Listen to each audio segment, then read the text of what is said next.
নমস্কাৰ আপোনালোকে চাই আছে jobassam.in আজিৰ এই ভিডিঅ'ত আমি আপোনাক দেখুৱাবলৈ গৈ আছো আনন্দৰাম বৰুৱা এৱাৰ্ড স্কিমত অনলাইন এপ্লাই কেনেকৈ কৰিব আপোনালোকে জানেই যে অনলাইন আবেদন প্ৰক্ৰিয়া 15 জুলাইৰ পৰা আৰম্ভ হৈছে আৰু ইয়াৰ অন্তিম তাৰিখটো হ'ল 25 জুলাই 2024 যিসকল ক্যান্ডিডেটছে মেট্ৰিক পৰীক্ষাত 75% বা তাতকৈ বেছি মাৰ্ক পাইছে অনলাইন আবেদন কৰিবৰ বাবে যোগ্য হয় এতিয়া সম্পূৰ্ণ অনলাইন আবেদন প্ৰক্ৰিয়া আমি আপোনাক এই ভিডিঅ'ত দেখুৱাবলৈ গৈ আছো আপোনালোকে এই ভিডিঅ'ৰ ডেসক্ৰিপচনৰ লিংকটো যদি ভিজিট কৰে জবাছামৰ যেটো পেজ আছে এতিয়া আপুনি ডিসপ্লে দেখা পাই আছে তেনে ধৰণৰ এটা পেজ আহিব এই পেজত আপুনি স্ক্ৰল ডাউন কৰিব লাগিব ইয়াত বহুকেইটা ইনফৰমেশন দিয়া আছে অফিচিয়েল নটিফিকেশন এটাচ কৰা আছে আপোনালোকে এই সকলোবোৰ ইনফৰমেশন পঢ়ি ইম্পৰ্টেন্ট লিংকৰ যেটো সেকশন আছে তাত যাব লাগিব মনত ৰাখিব সকলোবোৰ আপডেটস যেটো ফিউচাৰ আপডেট থাকিব ডিস্ট্ৰিবিউশন ৰিলেটেড হেতু এই একেখন পেজত আপডেট কৰা হ'ব আপুনি সৰ্বপ্ৰথমৰ লিংক যেটো দেখা পাই আছে ইম্পৰ্টেন্ট লিংকৰ অনলাইন এপ্লিকেশন লিংক লিখা এই লিংকত ক্লিক কৰিব লাগিব যেতিয়া আপুনি লিংকটো ক্লিক কৰিব আপোনাৰ ওচৰত এনে ধৰণৰ এটা পেজ লোড হ'ব এইখনেই হ'ল official portal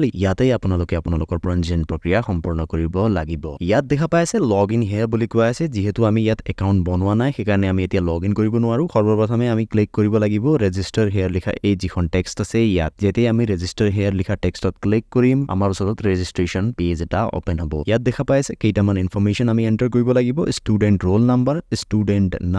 student registration number email ID mobile number যেটো আধাৰ কাৰ্ডৰ লগত লিংক আছে সেইখন মোবাইল নাম্বাৰ আৰু তাৰ ওটিপিও আপুনি ইয়াত এন্টাৰ কৰি ভেৰিফাই ক্লিক কৰিব লাগিব এনে ধৰণে আপুনি আপোনাৰ ডিটেইলছ এন্টাৰ কৰাৰ পিছত সেন্ড ওটিপি লিখা বাটনটোত ক্লিক কৰিব লাগিব এনে ধৰণে ওটিপি এন্টাৰ কৰাৰ পিছত আপুনি ক্লিক কৰিব লাগিব ভেৰিফাই ওটিপি লিখা বাটনটোত এনেকৈ আপোনাৰ ওটিপি ভেৰিফিকেশন সাকসেসফুল হোৱাৰ পিছত আপুনি সাবমিট লিখা বাটনটোত ক্লিক কৰিব লাগিব যেতিয়া আপুনি সাবমিট লিখা বাটনটো ক্লিক কৰিব আপোনাৰ ৰেজিষ্ট্ৰেচন সাকসেসফুল হ'ব এতিয়া আপোনাৰ যিখন ৰেজিষ্টাৰ্ড মোবাইল নাম্বাৰ আছে তাত ইউজাৰ নেম আৰু পাছৱৰ্ড ডেলিভাৰ্ড হ'ব সেই ইউজাৰ নেম আৰু পাছৱৰ্ড ইউজ কৰি আপুনি ইয়াত লগইন কৰিব পাৰিব মনত ৰাখিব আপোনাৰ ইউজাৰ নেমটো আপোনাৰ ৰেজিষ্টাৰ্ড মোবাইল নম্বৰ অথবা ইমেইল আইডি হয় আৰু আপোনাৰ পাছৱৰ্ড যেটো আছে সেইটো আপুনি এছএমএছত পাব এতিয়া এই দুটা ডিটেইলছ ইউজাৰ নেম আৰু পাছৱৰ্ড এন্টাৰ কৰাৰ পিছত আপুনি লগইন লিখা বাটনটোত ক্লিক কৰিব লাগিব যেতিয়া আপুনি লগইন লিখা বাটনটোত ক্লিক কৰিব আপোনাৰ ওচৰত এনে ধৰণৰ এটা পেজ আহিব ইয়াত আপোনাৰ নাম আপোনাৰ ডেট অফ বাৰ্থ আপোনাৰ ৰেজিষ্টাৰ্ড মোবাইল নম্বৰ আপোনাৰ gender registration number roll number আৰু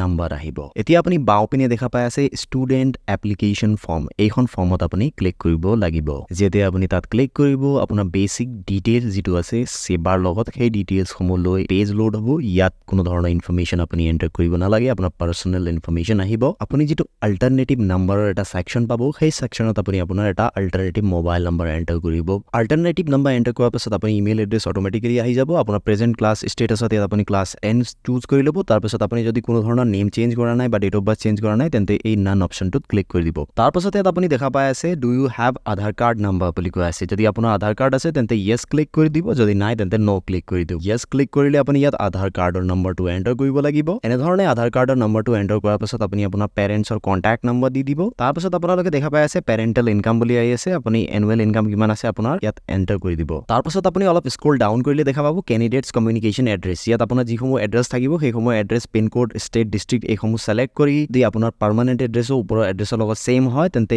এই যিখন টিক আছে এই টিক বক্সত ক্লিক কৰি দিব যদি কোনো ধৰণৰ এড্ৰেছৰ খালখলনি আছে আপোনাৰ পাৰ্মানেন্ট আৰু প্ৰেজেন্ট এড্ৰেছ বেলেগ হয় আপুনি বেলেগকে এন্টাৰ কৰিব লাগিব তাৰ পিছত আপুনি দেখা পাইছে name of the examination centre from where appeared HSLC examination আপুনি কোনটো সেন্টাৰৰ পৰা এক্সামটো এপিয়াৰ কৰিছে সেইটো ডিটেইলছ ইয়াত দিব লাগিব এইসমূহৰ ডিটেইলছ আপুনি আপোনাৰ এডমিট কাৰ্ডত পাই যাব এনে ধৰণে সকলোবোৰ ইনফৰমেশন এন্টাৰ কৰাৰ পিছত আপুনি এইখন সাবমিট লিখা বাটনটোত ক্লিক কৰিব লাগিব যেতিয়া আপুনি সাবমিট লিখা বাটনটোত ক্লিক কৰিব আপুনি দেখা পাব আপোনাৰ বেংকৰ একাউন্ট ডিটেইলছ ভৰোৱাৰ এটা সেকশন আহিছে ইয়াত bank account number IFSC code বেংকৰ নাম বেংকৰ ব্ৰাঞ্চৰ নাম ব্ৰাঞ্চ কোড আৰু বেংকৰ একাউন্ট টাইপ এইটো আপুনি ইয়াৰ পৰা সিলেক্ট কৰিব লাগিব আপোনাৰ যেটো এপ্লিকেবল হয় পাসবুক যেটো আছে আপোনাৰ সেইটো চাই ইয়াত ভৰাব লাগিব এনে ধৰণে বেংকৰ ডিটেইলছ এন্টাৰ কৰাৰ পিছত আপুনি ভেৰিফাই একাউন্ট ডিটেইলছ লিখা বাটনটোত ক্লিক কৰিব লাগিব এতিয়া আপোনাৰ bank account details successfully submitted বুলি আহিব আৰু তাৰ পিছত আপুনি আপোনাৰ পাসপোৰ্ট সাইজ ফটোগ্ৰাফ আপলোড কৰিব লাগিব সিগনেচাৰ আপলোড কৰিব লাগিব আৰু তাৰেই লগত আপুনি আপোনাৰ বেংকৰ ফ্ৰন্ট পেজ যেটো আছে সেইটো PDF ফৰমেটত আপলোড কৰিব লাগিব মনত ৰাখিব সকলোবোৰ ফাইলৰ সাইজ ম্যাক্সিমাম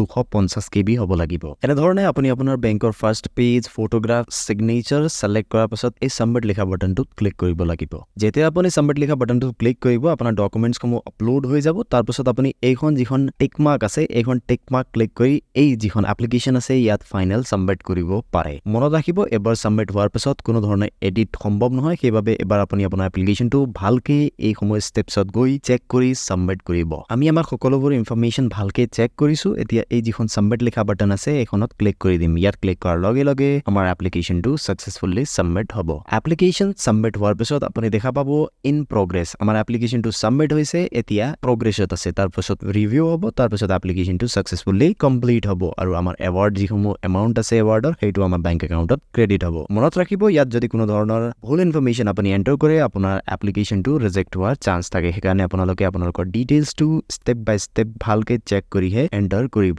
এইটো আছিল সম্পূৰ্ণ প্ৰক্ৰিয়া Anandaram Baruah cash award scheme ARBASত নিজৰ পঞ্জীয়ন প্ৰক্ৰিয়া সম্পূৰ্ণ কৰাৰ যদি আপোনালোকে এই ভিডিওটো চাই আপোনাৰ এপ্লিকেশনটো সাকসেসফুলি সাবমিট কৰিব পাৰিছে তেন্তে এই ভিডিওটোক লাইক কৰক এনে ধৰণৰ ফিউচাৰ আপডেট পাবৰ বাবে এইখন চেনেলক সাবস্ক্ৰাইব কৰক যদি কোনো ধৰণৰ সমস্যা পায় আপুনি এই ভিডিওৰ কমেন্ট সেকশনত আপুনি উল্লেখ কৰিব পাৰিব এই ভিডিওটো চোৱাৰ বাবে আপোনাক ধন্যবাদ